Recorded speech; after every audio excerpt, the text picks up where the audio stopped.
샬롬, 가을을 천고마비의 계절이라고 부르죠. 우리의 영적인 시각도 하나님을 향해 높게 바라보시고 또 영적으로도 살찌워지는 그런 계절이 되셨으면 좋겠습니다. 오늘 말씀은 시편 39편 말씀 되겠습니다.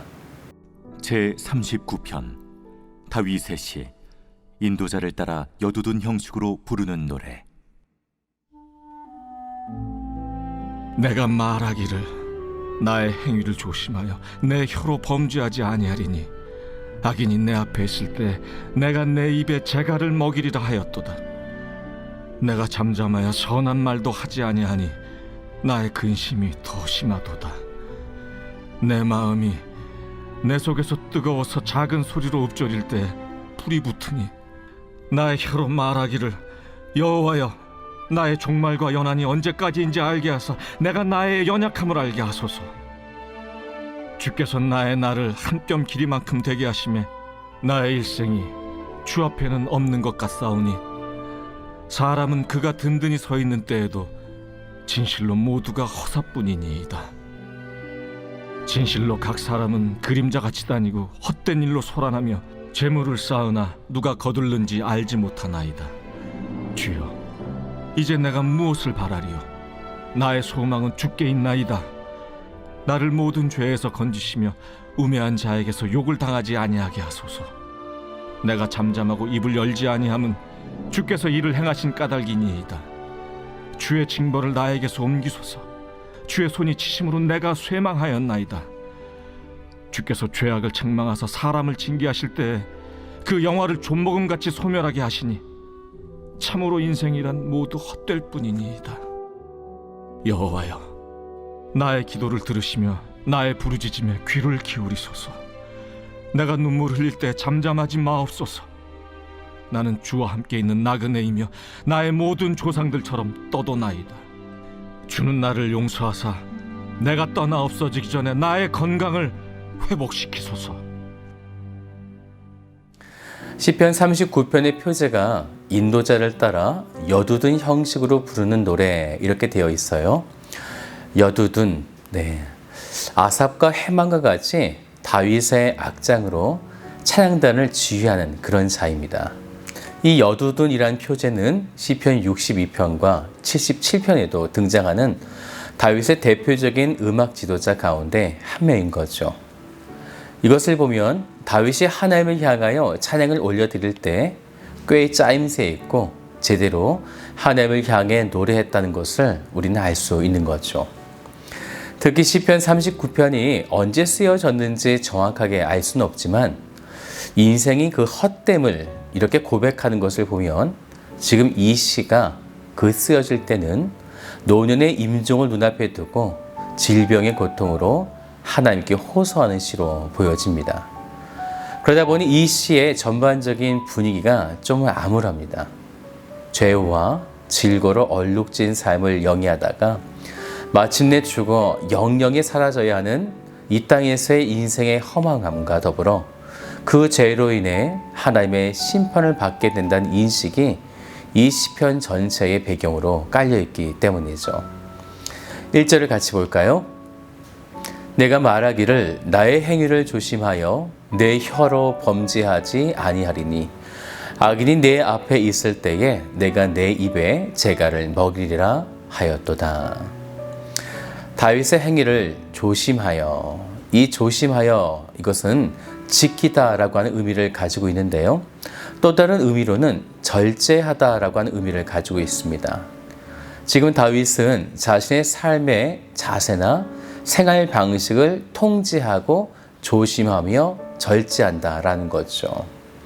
참 바른 신앙의 모습 아닙니까? 우리가 신앙생활할 때 늘 어려움에 빠진 것 중에 하나가 무엇이냐면 너무나 흑백 논리로 신앙생활을 한다라는 거죠. 나는 절대로 죄를 짓지 않을 것이다. 이러한 정확한 흑백 논리를 가지고 있다 보면 우리들은 아주 자주 회색 지대에 살면서 죄를 짓기도 하고 또 후회하다가 회개하기도 하면서 점점 성화된 믿음으로 성장해 가게 되어지는데, 그런데 이런 흑백 논리는 그러한 우리의 믿음 생활을 너무나 완벽하게 차단해서 완벽주의 신앙생활로 우리를 만들어 간다라는 거죠.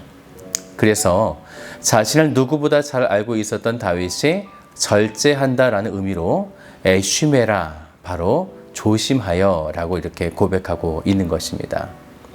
하지만 그럼에도 결단을 하는 거죠. 죄를 지을 수도 있다는 이 논리로 자신을 죄에 풀어놓기보다는 여기에 좀 구분이 있는데요. 1절을 계속 보면 범죄하지 아니하리니, 그런데 그 범죄 중에 내 혀로 범죄하지 않겠다라고 이렇게 고백했어요. 처음에는 나의 행위를 조심하고, 이거는 절제였고요.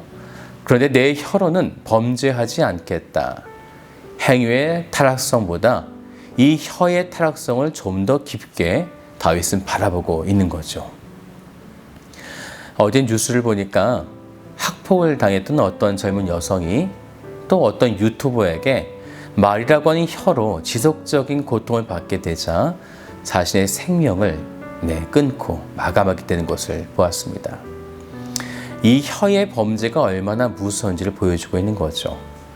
그래서 다윗도 이 혀의 두려움을 가지고 범죄하지 않겠다. 내 입에 재갈을 먹이겠다라는 거죠.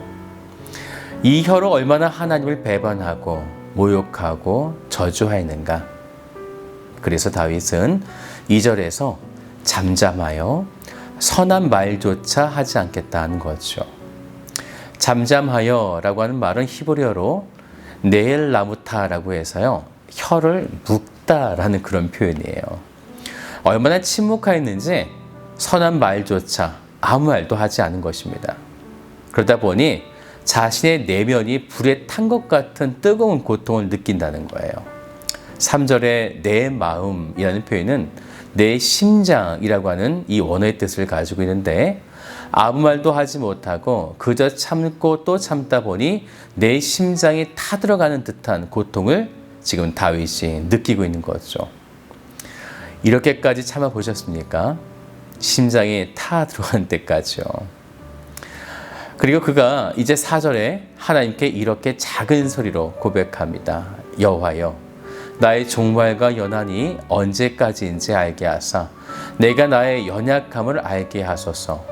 이것을 큰 소리로 말하지 못하고 있어요. 작은 소리로 하나님께 고백할 뿐인 거죠. 이제부터 다윗은 하나님을 향해 기도하기 시작하는데요. 인간의 연약함에 대해서 알게 해달라. 그가 기도하고는 5절을 보시면 자신의 인생이 한 뼘 길이만큼 작다고, 이렇게 허무한 인생이다 고백하는데, 그러다 보니 든든하게 서 있는 그때조차 그 모든 것들이 다 허사다, 이렇게 고백하는 거죠. 솔로몬처럼 모든 것이 헛되고 헛되다라고 하는 고백을 다윗도 동일하게 하고 있는 것입니다. 그래서 자신은 입을 닫으며 그 어느 곳에서도 소망은 없지만 7절을 볼까요? 주여, 이제 내가 무엇을 바라리요? 나의 소망은 주께 있나이다. 그러면서 9절을 보면 내가 잠잠하고 입을 열지 아니함은 주께서 이를 행하신 까닭이니이다. 일을 행하셨다. 무엇을 행하셨을까요? 행하셨다의 원어는 아시타라고 했는데, 이것은 일을 하다, 만들다라고 하는 의미를 가지고 있어요. 즉 하나님께서 온 천지 만물을 만드시고 당신의 주권으로 통치하신다. 하나님의 모든 행사, 섭리를 말하는 거죠. 그렇게 자신의 말은 하나님의 행하심에 방해만 될 뿐이기에 입을 닫는다라는 것입니다. 자신의 고통과 아픔, 상처가 많이 있어서 할 말들이 너무나 많이 있지만 나는 하나님의 그 섭리를 바라보고 그 하나님의 행하심을 믿기 때문에 말하지 않겠다, 침묵하겠다라는 것입니다. 그러니 12절을 보세요. 다윗이 이렇게 하나님께 간청하며 기도합니다. 여호와여, 나의 기도를 들으시며 나의 부르짖음에 귀를 기울이소서. 내가 눈물 흘릴 때에 잠잠하지 마옵소서. 나는 주와 함께 있는 나그네이며 나의 모든 조상들처럼 떠도나이다. 사랑하는 여러분, 하나님의 주권 앞에 우리의 의지를 내려놓기를 바랍니다. 그분 앞에 입을 닫고 오직 하나님만이 말씀하시도록 오늘 우리가 그렇게 나아갈 때에 하나님은 우리를 인도하시고 또한 온 천지 만물을 창조하시며 하나님의 주권대로 통치하시고 이끄시는 만왕의 왕이신 하나님께서 우리를 온전한 길로 이끌어 가실 것입니다. 오늘 그 사실을 믿고 오늘 하루 하나님 앞에 더욱더 나아가시는 복된 성도가 되시기를 주님의 이름으로 축복합니다.